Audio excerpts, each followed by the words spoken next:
All right, guys. So we stopped with talking about the different climatic regions across the U.S. And what I want to pick up with now is a few other characteristics that really define rangelands, because knowing those characteristics can really play into how we manage that piece of rangeland. So the next thing that you really have to get a good handle on with a piece of rangeland in an inventory or a monitoring setting is how much topography is associated with that allotment or that pasture. So, topography can actually be split up into three subcategories. So, where you look at altitude, slope, and aspect. And each one of these are going to influence the kinds and the amount of vegetation that grow on a site. So, for example, if you have high altitudes, you're only going to get certain types of plants that can deal with those shorter growing seasons. If you have a really, really steep slope that doesn't have the ability to possess a lot of topsoil, so it's not very deep, then you're going to get shallow rooted plants. Um, and then aspect really refers to the area of a topographical setting that receives the most sunlight. So southern facing slopes here in the northern hemisphere tend to grow more vegetation than northern facing slopes. So let's look a little more closely at altitude. The Hopkins bioclimatic law states that for every 900 feet increase in altitude, you will see a result in the same climate and biological changes that would be encountered when traveling 60 miles north. So, for example, if you traveled from Orland to Reading on I-5, that's about 60 miles, you would actually see the same vegetation changes that you would see in just going up 900 feet in elevation. Slope is, you guys are probably all familiar with from grammar school and trying to calculate slope, so y equals mx plus b. And so this concept really plays into defining a rangeland and how productive it's going to be, because the degree of slope is usually going to be expressed as a percent. So things that we actually see on roads, like a 6% grade or a 7% grade. And what that means is that it's a given altitude change over a certain distance. So relative to rangeland, as the slope increases in percentage, the vegetation productivity is going to decline per unit of precipitation. So and the reason for this is because the steeper something is, the more water that is lost as surface runoff. It doesn't have the ability to slow down and actually be absorbed into the topsoil. So vegetation is going to be used by grazing animals, specifically cattle. Then that vegetation is going to decrease with an increasing slope because animals have difficulty climbing.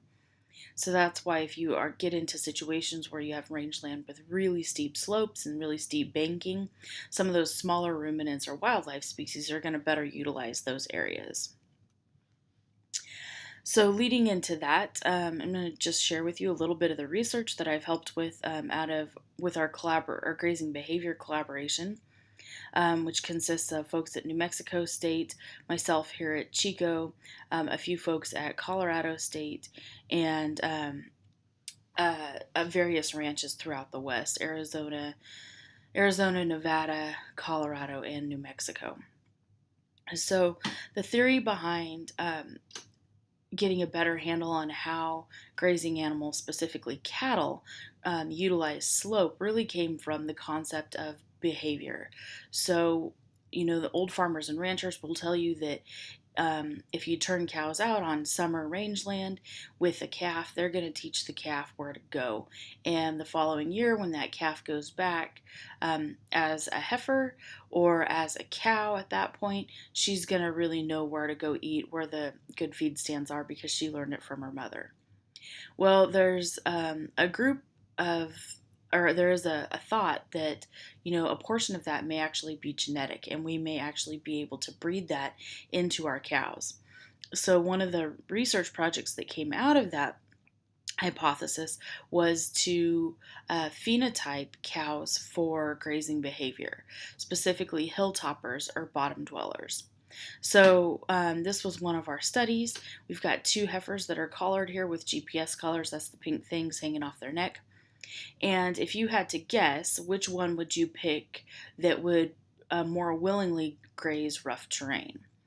So this area that we see here is the Hartley Ranch. This is in New Mexico. It's pretty steep country.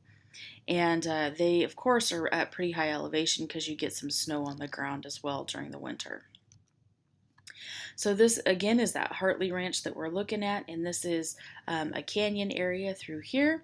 So each color designation is 100 feet in elevation. So you can see that you get, as we go up in elevation along these canyon walls, there's a pretty steep increase and pretty dramatic. So this is some pretty rough country, and all these little dots are associated with each cow. So these dots are 10 minute fixes over a 3-month period. So you can really get a good idea of what type of rangeland these cows really started to utilize.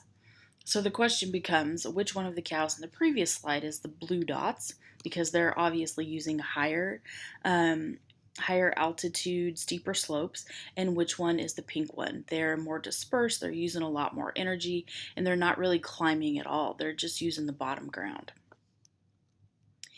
So here's what that looks like on a graph. So the 2 heifers that we're looking at is 7743 and 7913. And as you can see, we're starting to see some increases in, actually, hang on, let me just jump back here. 7710. Okay. So sorry, 7710 and 7913. So this purple line is 7710. And as you can see, she, from weeks 1 to 4, she used an average decreasing slope. But from weeks 4 to 8, she used about the same. She was only using about 5% slope. Then at week 8, she finally decided to travel a little bit and use about 25% slope before they were moved to a new part of the pasture on week 13. And then 7913 is this green bar. She actually used a higher percentage slope over a longer period of time. So what ends up being the result is this heifer that looks a little more conditioned was actually the one using those higher altitudes and the steeper slopes. So we really created this phenotype of hilltopper and bottom dweller to associate that trait with certain DNA regions to see if this is something that could be inherited. All right, so let's finish up with aspect.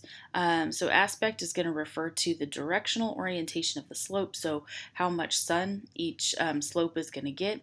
In North America, temperature is going to increase as the aspect changes from north to east to west to south. Okay, so we're going to see the highest temperatures on the south-facing slopes. Spring forage growth is going to begin first on the south and the west-facing slopes, and then on the east and the north-facing ones.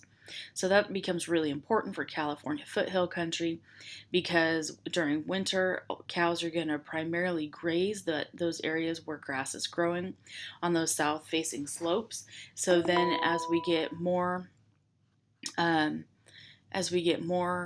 more sun and higher temperatures and more forage growth, those cows tend to shift more towards the north-facing slopes.